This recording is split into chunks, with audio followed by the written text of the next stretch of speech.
Alright, buckle up, because we just witnessed what might be the Canadian political equivalent of your ex texting you we need to talk, except this time, it's actually good news. Saskatchewan Premier Scott Moe just dropped some optimism about a pipeline deal that has more twists than a Tim Hortons cruller, and is not holding back on throwing some shade at BC's David Eby. I'm talking federal-provincial cooperation, economic promises, and enough political drama to make your morning coffee seem boring. So grab your double-double, because we're diving deep into why Scott Moe thinks Canada just had its best day in a decade, and why one premier is decidedly not invited to the celebration party. Let's set the stage here. Alberta and Ottawa just signed a memorandum of understanding, that's government speak for we pinky promise to try and make this work, to build a new pipeline to Canada's west coast. And Scott Moe? The man is practically doing cartwheels. He sat down on the Evan Bray Show, probably sipping Regina's finest tap water, and laid out why this pipeline isn't just about moving oil, it's about moving Canada's entire economy forward.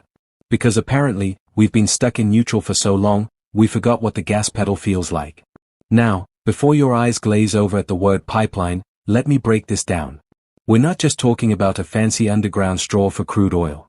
We're talking about money, jobs, and the kind of economic boost that makes politicians want to high-five each other in slow motion. Moe's argument is beautifully simple. More pipeline capacity means higher prices per barrel of oil. And higher prices mean more revenue for provinces, more jobs for workers, and more tax dollars for governments to spend on things like healthcare, infrastructure, or whatever else they promise during election campaigns and conveniently forget about later. But here's where it gets spicy.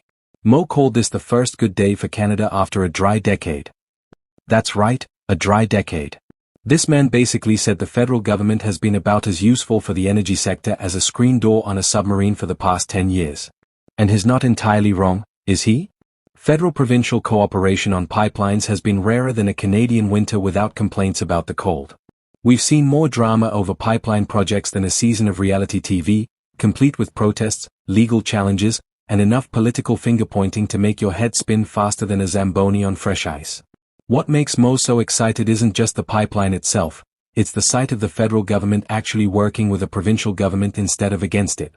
He's giving credit where credit is due, tipping his hat to Prime Minister Mark Carney for stepping up, and absolutely gushing over Alberta Premier Danielle Smith for pushing this deal across the finish line. It's like watching divorced parents finally agree on something for the sake of the kids, except the kids are oil barrels and the custody battle lasted a decade.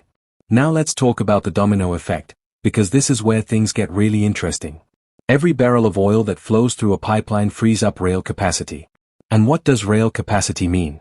It means more room for Saskatchewan's other precious cargo, potash and agricultural products. Think of it like this, Canada's transportation system is basically a crowded nightclub, and oil has been hogging all the space on the dance floor. More pipelines mean oil gets its own VIP section, leaving room for potash and wheat to finally get their groove on. It's economic Tetris, and apparently, we've been playing it wrong for years. But here's the kicker, and this is where Moe's optimism meets reality like a faceplant on black ice. This memorandum of understanding is just step one.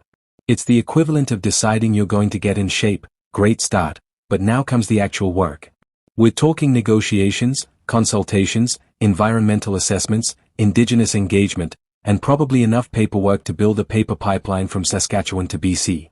The private sector still needs to step up and actually fund this thing, which means convincing investors that this project won't turn into another political hot potato that gets tossed around for another decade. And speaking of British Columbia, let's address the elephant in the room, or should I say, the premier in the province. While Moe and Smith are celebrating like they just won the Stanley Cup, BC Premier David Eby is conspicuously absent from the party. Moe didn't explicitly name-drop Eby in this interview, but the silence speaks volumes. When you're talking about a pipeline to the west coast and praising everyone except the premier of the province where that coast actually exists, that's what we call shade so cold it could freeze crude oil mid-flow. The relationship between energy-producing provinces and British Columbia has been about as smooth as a gravel road in spring thaw. BC has historically been the reluctant gatekeeper, concerned about environmental risks, Indigenous rights, and the possibility of oil spills on their pristine coastline. Meanwhile, Alberta and Saskatchewan are like your friends trying to convince you to go on a road trip, promising it'll be great while conveniently glossing over the potential for disaster. It's the ultimate Canadian standoff, politeness led over fundamental disagreement, with billions of dollars hanging in the balance. What's fascinating here is the timing. Mark Carney just became Prime Minister, and suddenly we're seeing federal-provincial cooperation on energy projects. Coincidence? Probably not.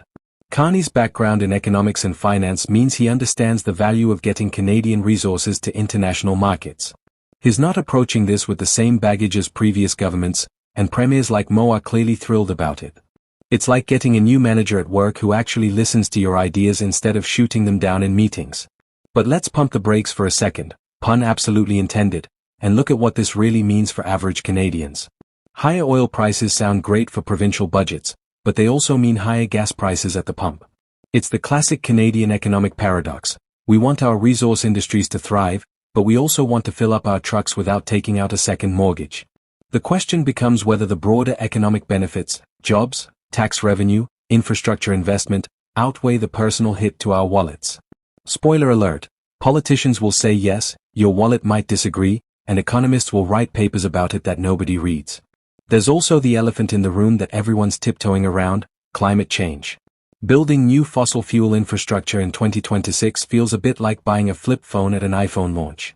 The world is moving toward renewable energy, and yet here we are, celebrating the potential for moving more oil. It's the tension at the heart of Canadian politics right now. We want to be environmental leaders while still cashing in on our resource wealth. It's like trying to have your oil cake and eat it too, which sounds disgusting and is probably impossible. So where does this leave us? Saskatchewan's Premier is riding high on optimism, Alberta's Premier is getting kudos for political pressure tactics that actually worked, and BC's Premier is probably in his office wondering why his phone isn't ringing with congratulations. The federal government is suddenly playing nice with resource-producing provinces, which is either a sign of mature political evolution or a strategic pivot depending on your level of cynicism. And ordinary Canadians are left watching this unfold, hoping that whatever happens actually benefits them and not just corporate balance sheets and political legacies. This pipeline saga is far from over. We've got consultations to navigate, environmental assessments to pass, and a whole lot of political chess still to play. But for now, Scott Moe is taking the win, celebrating cooperation after a decade of confrontation, and probably sleeping a little better knowing that Saskatchewan's economic interests might finally have a champion in Ottawa. Whether that optimism is justified or premature, well, that's a question for future videos. And trust me, with the way Canadian politics moves, there will definitely be future videos. If you made it this far, you clearly care about Canadian politics as much as we do, which either makes you incredibly informed or slightly masochistic, possibly both.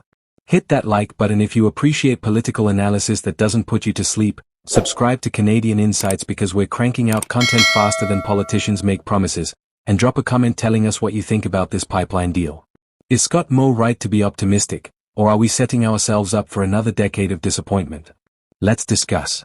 Until next time, stay informed, stay skeptical, and remember, in Canadian politics, the only thing more reliable than winter is political drama.